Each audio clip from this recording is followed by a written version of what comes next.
So integration of healthcare and social care services for me is the sort of the current commissioners of health, who are the CCG, and the current commissioners of social care, who are the Plymouth City Council, working together eventually as one organisation to sort of provide that whole care package in one route. So we would look to work very closely with our colleagues in Plymouth City Council as health commissioners and design a system that is fully together. So integrated means working together. Commissioning means the buying of services. So it's the buying of services from providers of healthcare or social care. So as commissioners, it's our job to spend public money on care. Historically, because there have been two budgets, two pools of money, sometimes when a patient needs extra services, there's a bit of a delay because there are two organisations that have to coordinate. By having an integrated system, those delays should be eradicated because it's the same organisation. So an example would be an elderly person living in their home, having social care provided for them perhaps twice a day, in the morning and the evening. They become more unwell and they need extra nursing input to keep them safe and out of hospital.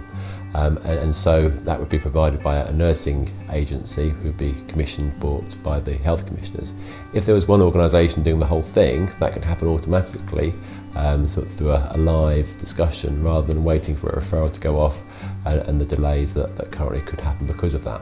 Certainly as a clinician, I've experienced cases where patients have ended up in hospital because of breakdowns in communication between agencies. And by having a larger organisation with more resilience, more people working for a big organisation, there should be the ability to cross-cover and to provide care from different areas. GPs working in Southampton and West Devon and GPs working in Plymouth have been really pleased with the results of some of the pilots, which are to have a single point of contact. And what that means as a GP is you can make a single phone call, explain that the patient has complex needs, and that package of care is created by a team, currently commissioned by two different organisations, but a team that can sort out the problems that the patient has. And it can be flexible because people's healthcare needs change on a day-to-day basis.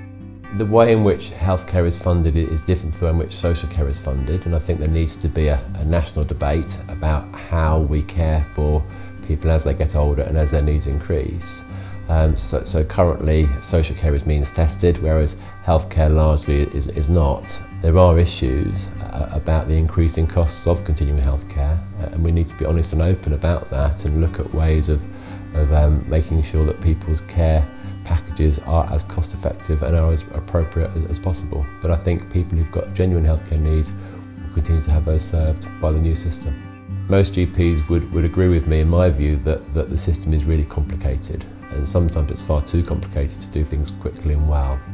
And I would support any proposal to change things to make it more transparent and more straightforward. And so for me that's one of the huge benefits of an integrated system, is there should be fewer handoffs and less complexity. We know that providing healthcare and social care for people in need, is going to be challenging at times, but we need to make a system as simple and as easy to navigate for patients and carers as possible.